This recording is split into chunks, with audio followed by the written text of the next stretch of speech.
We're in a time period where things are extremely uncertain, where rapid changes happen, where changes happens on a systems level. We always talk about climate change. We see the changes on the technology front. We see human migration, changes that happen at a global scale and at a pace that we are not used to. It happens sometimes almost overnight. So all our previous methodologies and approaches are lacking because it assumes a steady trajectory that is stable into the future. But because of the uncertainty, because of the exponential nature of the world that we are in now, we need to find new approaches, new methodologies. And I think that's where Foresight has proven itself to be quite helpful in this space.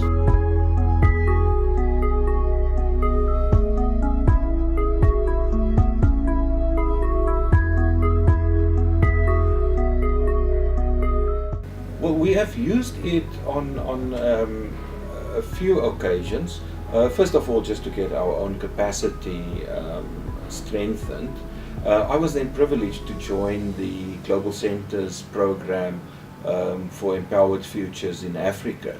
And I joined two training sessions, one in Lesotho for planners and for government and for ministers, as well as in Malawi. As well as conversations in South Africa, Namibia, and so on. So I've seen how planners across Southern Africa adopts this and use this in terms of changing the way that they do planning. I was also privileged to be part of the UN country team's own Foresight exercises by merely introducing them to the context, to what it's all about, and do a few exercises with them in terms of shaping their own strategic country framework going forward. So there were quite a few initiatives over the last 2-3 years which helped us to also understand how it fits into the South African context, and we were then able to take it to the Eastern Cape and start engaging with the government in the Eastern Cape in dealing with their long-term planning processes going forward. What's interesting about the Eastern Cape is they looked at their delivery on the previous 5 years, their delivery in terms of the National Development Plan, and they've realized that it's lacking and they need to do much more.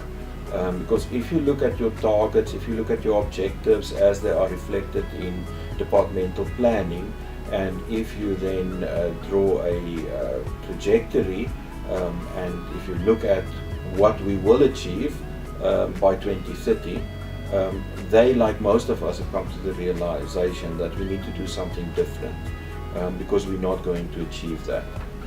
So we started the journey with the Eastern Cape as well, very much still in the making, but focusing specifically on the economy and on governance.